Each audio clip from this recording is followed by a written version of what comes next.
You mind me asking roughly what your rentals bring in on a yearly or a monthly basis, roughly? Well, I think we have 14 or 15 properties at this point. So we're around 40 to 45,000 a month, something around those lines. That's awesome.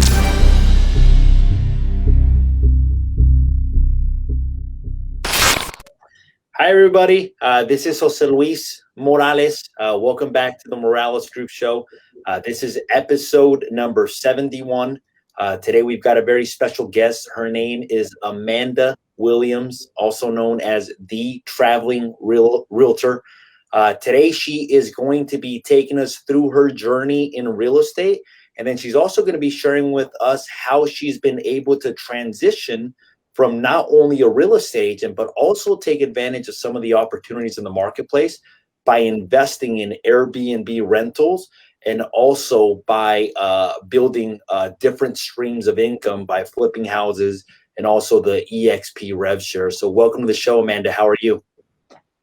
I'm doing great. Thanks for having me. Good, good.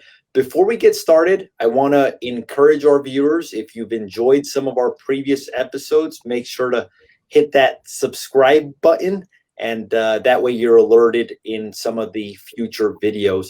So Amanda, the reason I'm excited about having you on the show is I noticed that most real estate agents never transition into the real estate investing side and never transition into having different streams of income either, or even having just residual income. So I noticed that most real estate agents just get stuck selling property. So I wanted just to ask you, how did you get started into real estate, and what does your early career look like to what it looks like now as well too? Yeah, great question. So I was an investor before I was ever a real estate agent. I was living out in California and had a really great job, made a lot of money, but I didn't have any time. And so I wanted to invest in real estate. And so I started taking some classes, the guru type of stuff. And then I had a friend that I met during the classes, and she was investing. And so I ended up being a private money lender. So my very first investment opportunity was to lend her $100,000, and I got a 10% return. And I was like, score, like, this is awesome. And so, yeah, that's how I got started. And then it just kind of went on from there. I did some development project, which I lost all my money.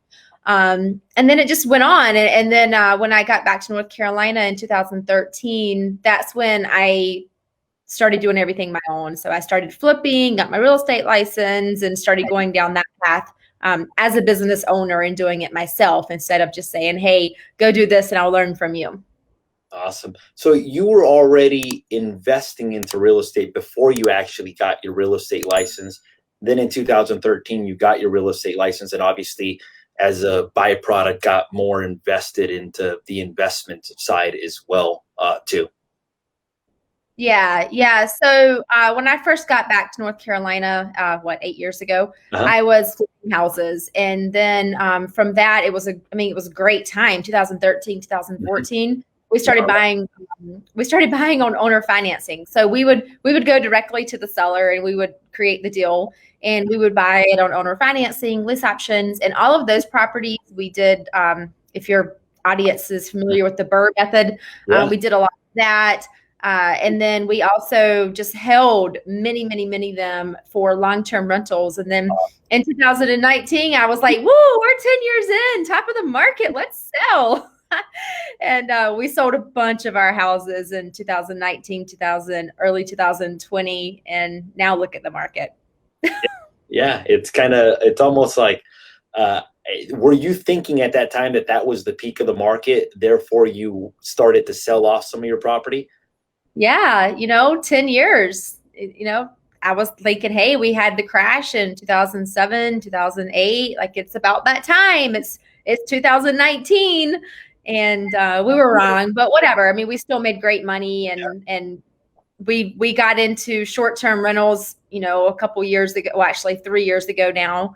And so that's just been a whole other business for us, which we're very invested in our time and energy in building that business right now. That's awesome. When you were selling real estate, what did your real estate business look like? Was it like, or strictly like just investments? Did you deal with traditional people? Walk us through the type of volume that you were doing at that time, and also like team structure as well. Was it just you? Was it you and an admin? Was it you and a couple of buyer's agents? What did that look like? So when I first got my license, keep in mind, I only got my license because I was an investor and I didn't want to pay an agent to sell my properties. That was my mindset behind this whole, like, I'm going to get licensed. Yeah. So for my first 2 years in North Carolina, you have to hang your license with another broker for 2 years. So my initial goal from the very beginning was, hey, I'm getting my license, I'm opening my firm, and I'm going to do my thing. Mm-hmm. And so I hung my license with a friend of mine for the first 2 years. And I really did get into kind of selling as well. We were doing some, I was actually doing the notice of defaults, and I was doing some subject twos and some all kinds of creative stuff with him. And so that led me to, well, I actually do enjoy working with buyers and sellers. Yeah. And so I started doing more of that. And then 2 years in, I went and opened my own firm. And it was funny because when that happened, I was maybe like selling for clients, maybe 10 to 12 houses a year when I was working with him. And then as soon as I opened my own firm, everyone's like, oh, Amanda's serious about real estate. So then I got like really busy. And to me, really busy, I was selling like 2 houses a month, right? But that on top of having all of my flips at the same time, yeah, it was a lot on me. Plus the rental properties. We were still in our acquisition time frame at that point. So we were wanting to acquire as many properties as possible. So yeah, I mean, I didn't sell much. I sold like maybe 25 houses a year. So it wasn't that much. And it was just me. So when I started my own firm, I didn't want anyone to work with me. I was really scared of the liability part of it. I ran a women's investment organization. And so I had people wanting to come and hang their license and work with me. But I mean, I've been around this investment game for long enough. I know the broker in charge. If you have a lot of creative investor agents, then you're putting your license on the line. And so I didn't want to be responsible for other agents. So I just didn't hire anyone. So it was just me and my company. That's awesome. And then at what point did you become more focused on the residual aspect versus flipping? Because flipping is good money, but it's an active activity, meaning you have to continually flip houses in order to bring that income. Real estate is an active activity, meaning you're helping people buy and sell, and you're getting an income. At what point would you say that your mindset started to shift? Because now, for most of our viewers that don't know this, like you just told me that you were in Cabo for how long? A year, a little over a year. I'm still kind of there. I mean, I'm just in North Carolina for a few weeks. That's awesome, right? So most people, not even realtors, aren't able to do that. So at what point did your mind start to change, and what triggered that as well too? My dad got cancer. That was a little over 3 years ago. Mm-hmm. And we had 15 long-term rental properties. So, I mean, it wasn't a lot of passive income, but it was like an additional $4 or $5 grand a month. But when he got cancer, we were in the middle of flipping some houses. Like we had a lot of stuff going on. And I don't know if this has ever happened to you or any of your audience members, but when you get a call like that, like nothing else matters, right? It's just like, how am I going to cure my dad?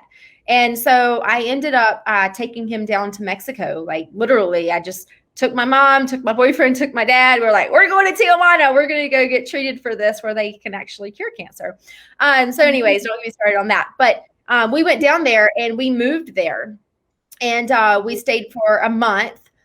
We didn't know how long we were going to end up staying. But when we were there, that's when we put our personal property on Airbnb. We started house hacking our personal house.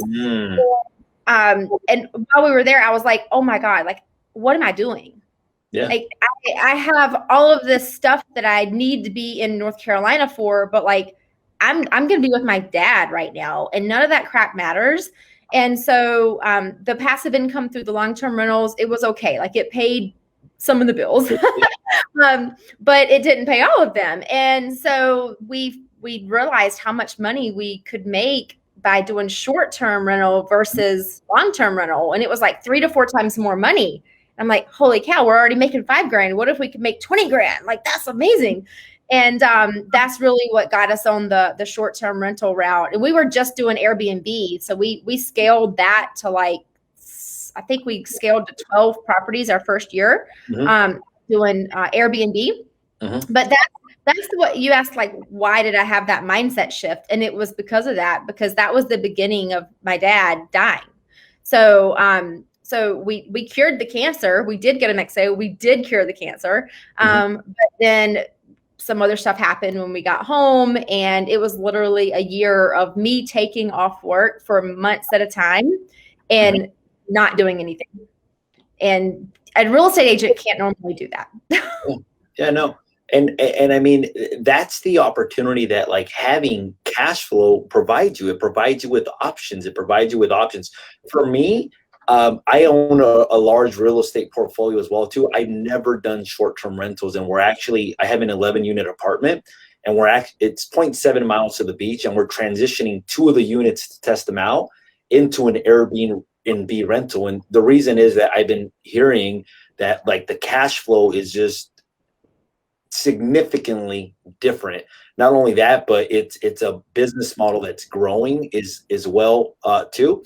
What would you say are some of the lessons that you've learned from doing Airbnb?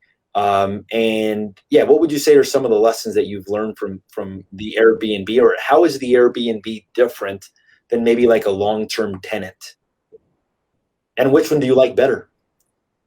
Airbnb. Well, I don't like Airbnb right now. I'm very mad at them right now. But let me tell you a little story.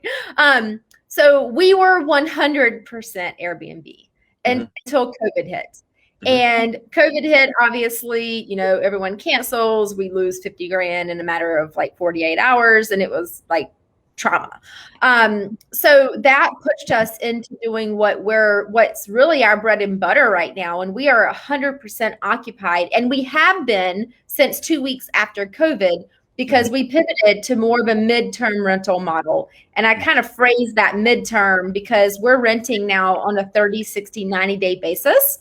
So they're the exact same houses. They're completely furnished, all utilities included. I'm doing all single family homes, and we're doing them on mid.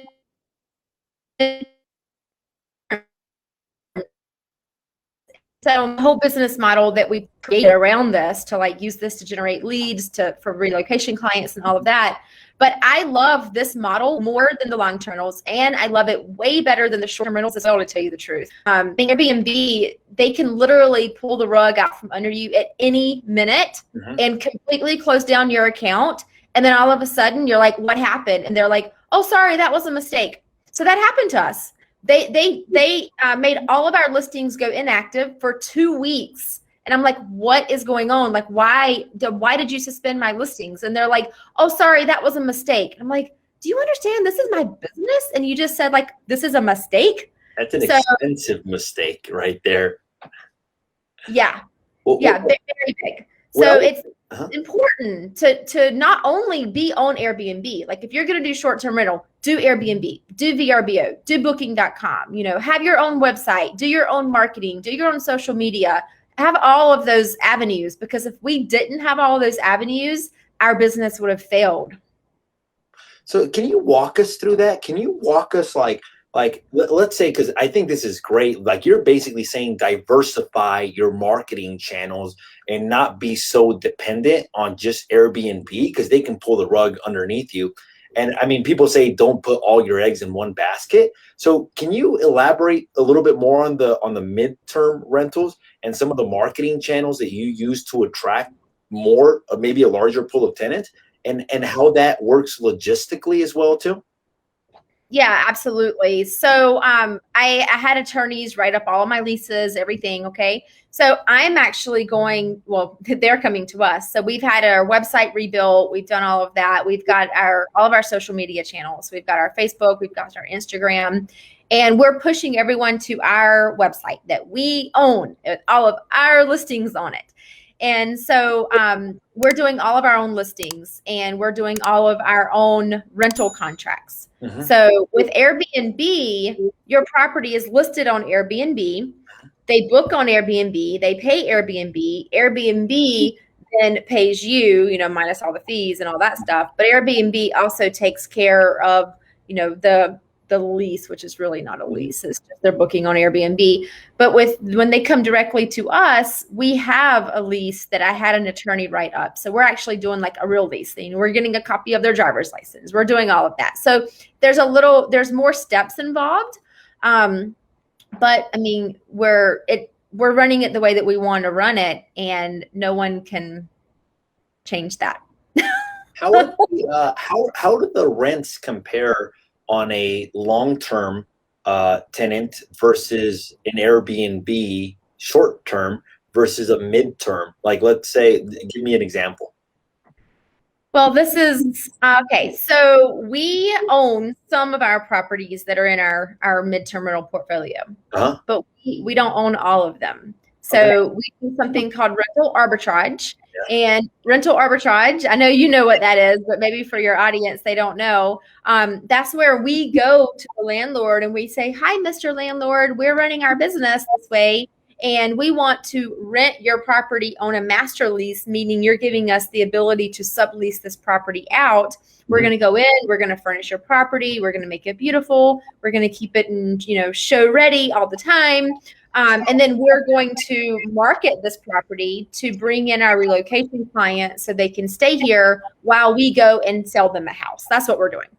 And so we're renting that property. As an example, here we just signed a lease on a property.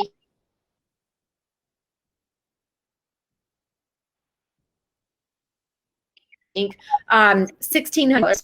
And we'd be able to rent the property out for a minimum of $3,200 a month. I have another one amount,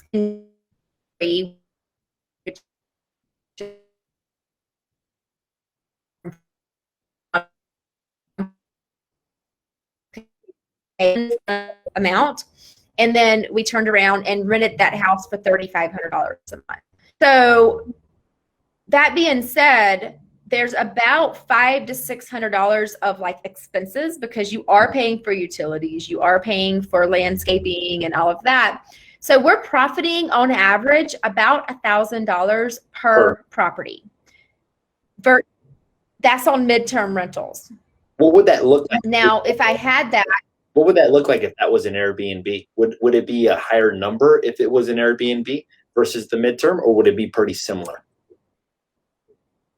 It would be pretty similar because we're 100% occupied on midterm. On Airbnb, the highest I ever got was 81% occupancy. And I think that's really good. I've been talking to other Airbnb people, and what they tell me is that you want to shoot for about 80% occupancy. So in other words, it's almost the same exact thing, except you're not dealing with the cleaning of the people. Not only that, what I like about this business model is you can actually market it to the real estate community, not only to your clients, but like the light bulb went on in my head. And I was just thinking, okay, well, what if, like, because this is an issue all the time. Like, we have clients that are like selling and buying, and logistically, sometimes that doesn't always work out, or people want to take a small break from the marketplace. What if you can offer a service where maybe they have a place where they can do a 1 to 3 month lease, which is what they typically want. And obviously they pay a little bit of a premium as well too, but it helps everybody out as well too. And you're not having new people just going through the property every single day. So that's what I like about that business model. And when you explain it that way, it kind of makes sense as well too. So you just nailed it. Because the problem is people, because we are focusing on relocation, right? So the problem is people are moving to my area. They have two choices. They either jump into a house based on the house, not the location, not knowing anything about where they're moving into, and they purchase a property that may not be a good fit for them or a good area for them. That's option number one, because they don't know the area. Option number two is they come in and they have to rent something for 12 months unfurnished. They literally have to move all of their stuff in, set up utilities, move in, move out, go try to find the right house, the right location, but they're wasting 12 months of rent and all of that energy. With what we're offering them, they can literally come in for 1, 2, 3 months, leave all of their stuff in storage, or bring their pod. I don't even care if they bring their pod to our properties, because a lot of our properties are on land. They come in, they literally bring their suitcase into the house. Everything's done for them. The utilities are hooked up. Everything's done. The Wi-Fi is high speed, and they can come in, they can stay for as long as they want. If their closing gets pushed back, hey, that's okay, because we never book another guest until our last guest tells us that, 15 days that they're going to move out. We only need 15 days to rent these properties. And so that's really what we're doing. We're solving a problem for them. This is a convenience for them. And at this point, we have so many people wanting the service that at this point, I'm like, you're moving into the area. If you use one of our real estate agents, I will rent to you. But otherwise, I can't afford to continue to rent to all of these people moving into the area that have their own real estate agents that is not with my organization, because I'm doing this as a service to my clients. And in the beginning, we were renting. I had agents calling me left and right, like, hey, I got clients. Hey, I got clients. And we would house their people. But now it's to the point where I'm like, I kind of have to just do this for my agents. Yeah. And it's a huge value proposition to your agents as well, too, because whenever you're consulting with a client now, you solved a problem that they have, and you've made it super simple. So if they find a property in 30 days, they can be in escrow and close. Not only that, but it also provides flexibility and it provides a service. So I love that idea. You mind me asking roughly what your rentals bring in on a yearly or a monthly basis, roughly? Well, I think we have 14 or 15 properties at this point. So we're around 40 to 45,000 a month, something around those lines. That's awesome. Gross. That's gross. That's we're only bringing in, we're profiting about $1,000 per property. So about $15,000 roughly a month in residual. So for most people, that alone would actually allow them to basically live. Most people can live off $15,000 a month. Now, you did something brilliant, and you talked about it earlier. You talked about how you didn't want to be the broker of record, or you didn't want to add on agents because of the liability. At some point, something clicked, and you said, well, EXP takes all of the liability. I can still grow my organization, and I basically mentor an agent and grow an additional stream of income. So when did you join EXP? And what clicked? Because I'm in EXP now, and I'm imagining that we had a very similar light bulb go on at some point. Yeah, it took me a little while for my light bulb to go on. So I joined EXP in June of 2017.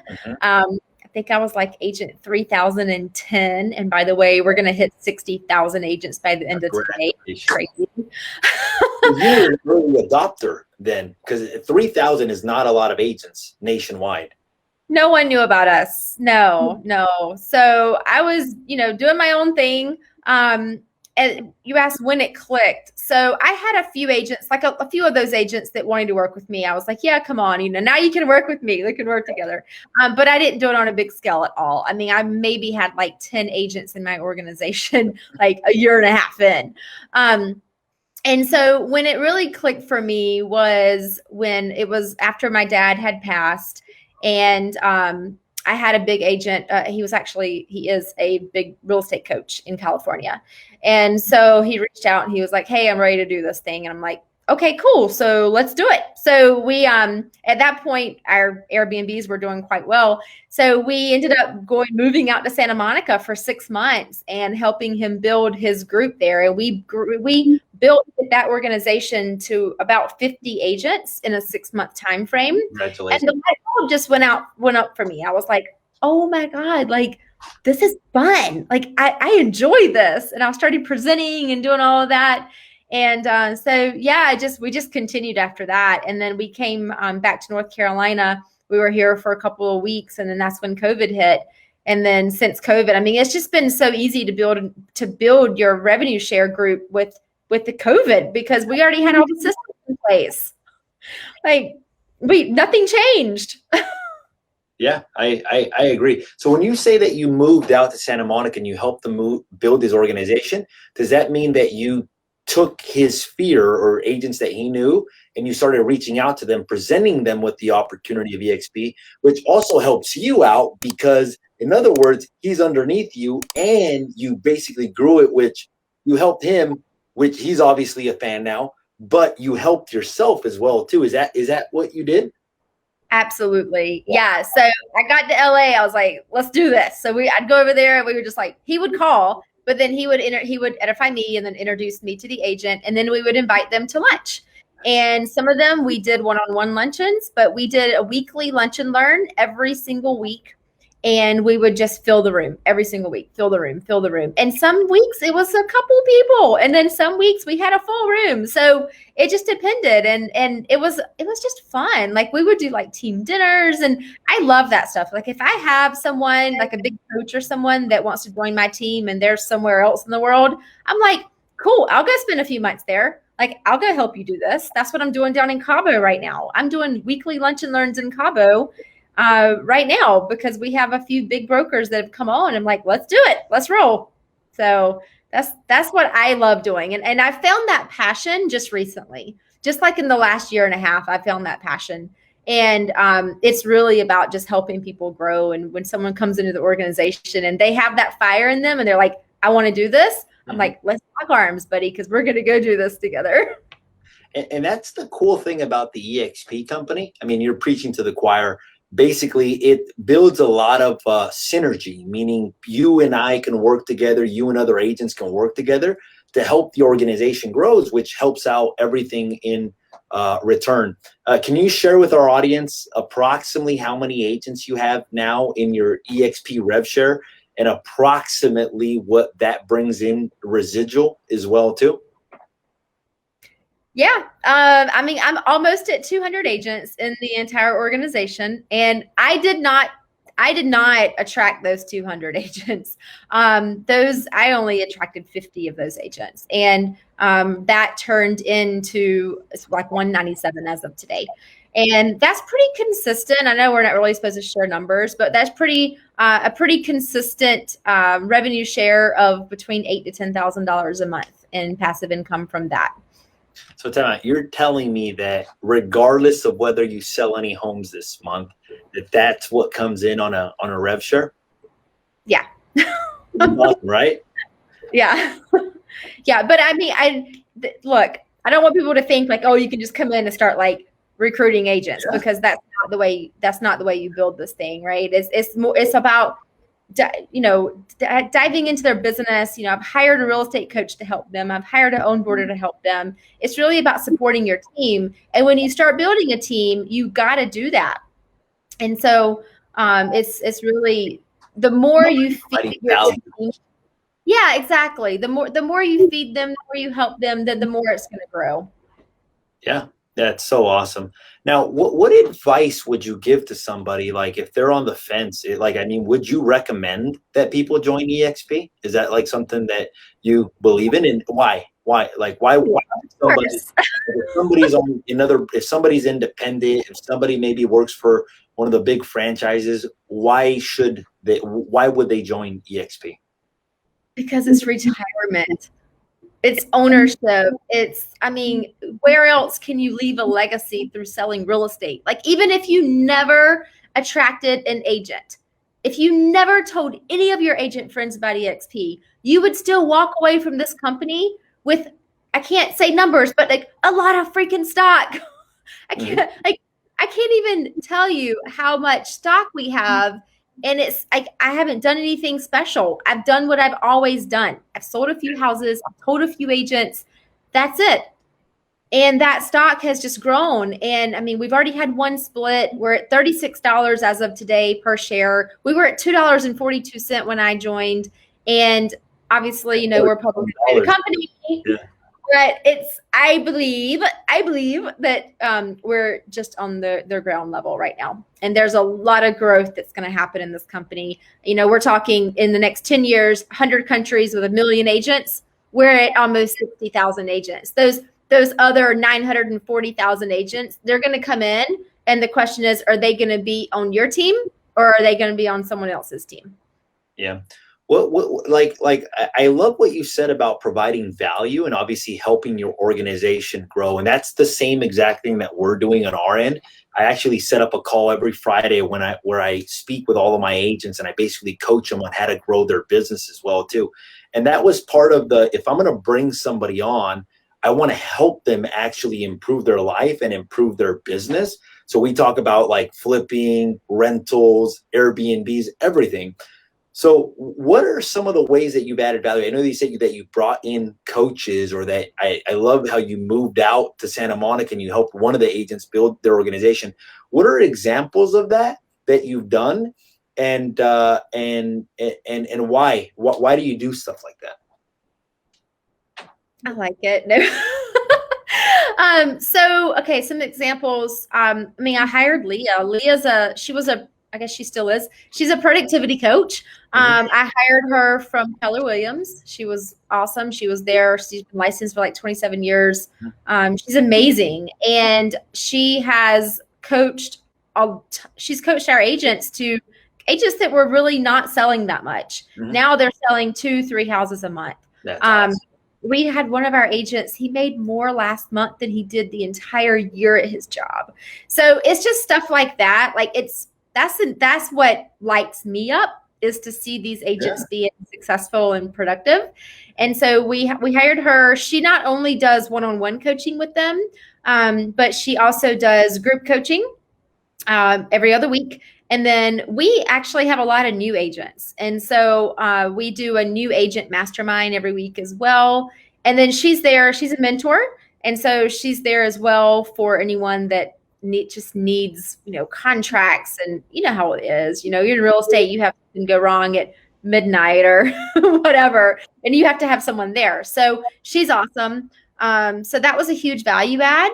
And also, I have an onboarding specialist as well. So when an agent comes on board, I think that's really important. EXP, they're great. They do a great job. They have an onboarding, area or whatever. But to have that person to take them by the hand on a Zoom call and do a screen share and show them, this is where you go when you have a technology question. This is where you go if you have an accounting question. This is how you contact your broker in charge.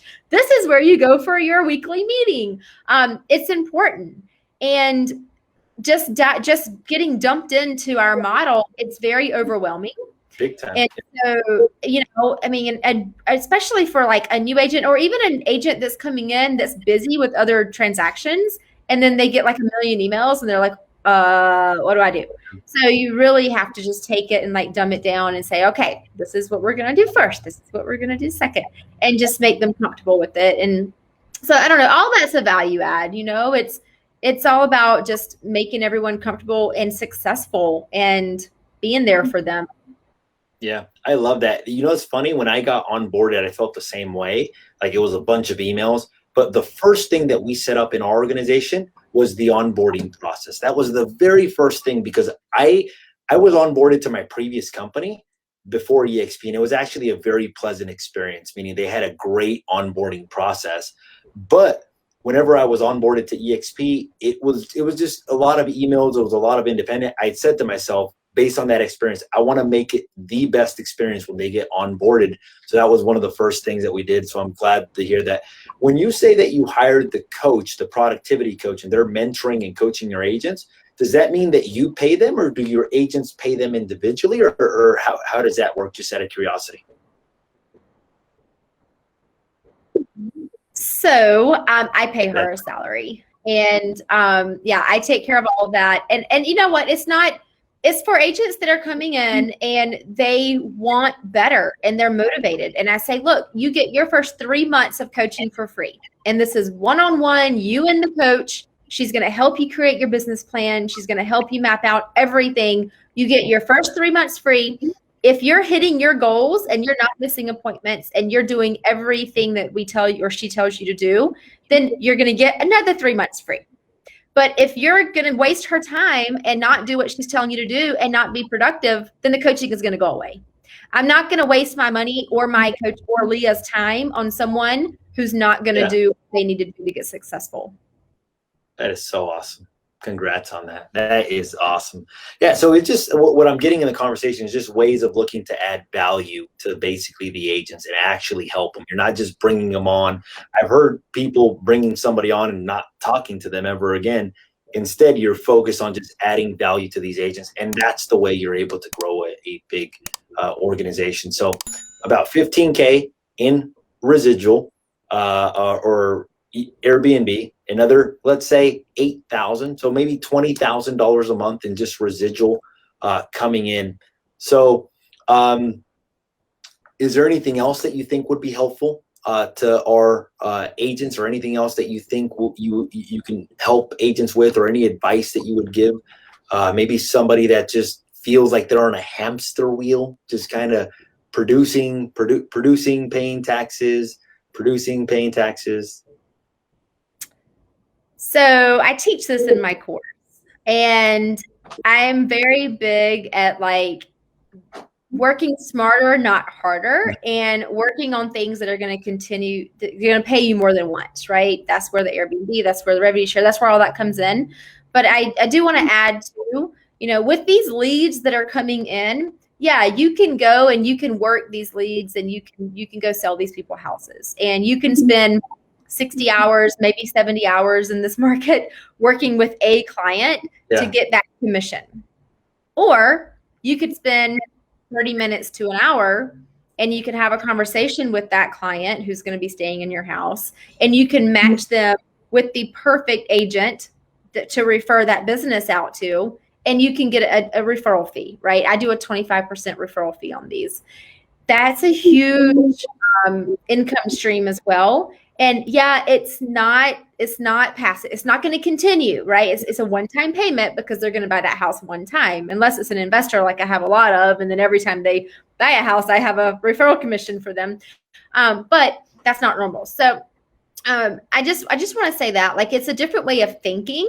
So if you're an agent and you're like, oh my God, I'm so busy, I'm on this hamster wheel and all I can do is freaking sell.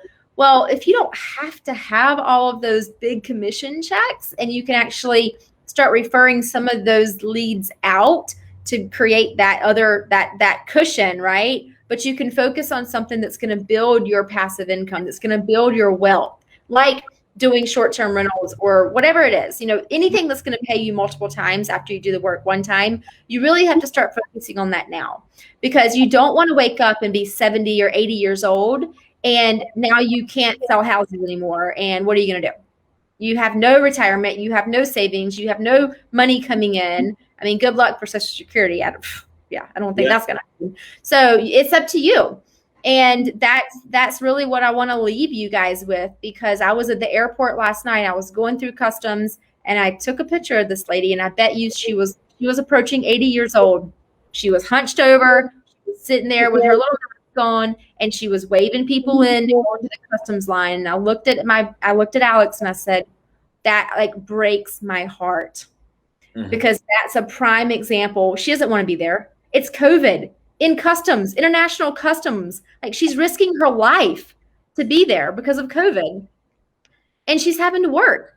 And can you imagine standing for 3, 4, 5, 6 hours at a time, being in your 70s? I can't. That's just extra motivation, right? It's just, don't let that happen to you, because it could very well happen if you don't set it up correctly now. Not only that, but I think sometimes people think that they're going to live forever, or that they're just that they still have plenty of time. The reality is that you don't know when something bad's going to happen. And luckily for you, not luckily, but you had to go through something that gave you a wake-up call. But it's almost better to learn from other people's wake-up calls than to have to do it yourself. For me, it was my son being born. As soon as my son was born, I'm like, all right, I got to create different streams of income. I've got to create different opportunities for myself and my family. I've got to build things that are no longer attached to my daily activities to be in similar positions where you are. Last thing is, you have a course. Do you want to talk a little bit about what you teach in the course, and then give everybody an idea of, if they wanted to get to know you a little bit better, where they can find you as well too? Yeah, definitely. So yeah, I do. I have a course. I teach real estate agents only. And so the real estate agents can go through the course. I teach them from the very, very beginning. Like, I don't have any properties, to actually creating your first Airbnb, short-term, midterm rental, and then actually scaling that up depending on how big you want to take the business. So I do webinars on it all the time. It's an awesome course. And so I'll give you the link later to go. I have some freebies too. Like, if you just want to kind of dip your toe in the water and be like, what is this? I have a passive income training that I do. And then I also have it's called Strip, how to strip for realtors. And it's how to build your short-term rental investment portfolio for realtors. So, one of those little catchy terms. But I can definitely send you over the link, and you guys can go and check that out. But I'm Amanda the Traveling Realtor on all social media outlets. And then amandathetravelingrealtor.com is my website. And so everything's there. So you can totally look me up there. Awesome. Well, thank you so much for being on the show. Obviously, we appreciate everything that you've shared. If you've enjoyed the information, follow Amanda, the Traveling Realtor. I know that I'm glad that I made this connection. I had a couple of light bulbs go on as well too. So that's what I love about these conversations, that you get to talk to some of the best people in the world. They share with you what's working for them, and then it's up to you to pick and choose what you want to implement. So thank you so much. For our viewers, this was episode number 71 of the Morales Group Show. If you enjoyed the episode and you feel that it'll help somebody else, make sure to share the button and hit the subscribe button if you want to be informed of future episodes. Thank you so much. Make it a great day, guys. Thank you, Amanda, for being on the show.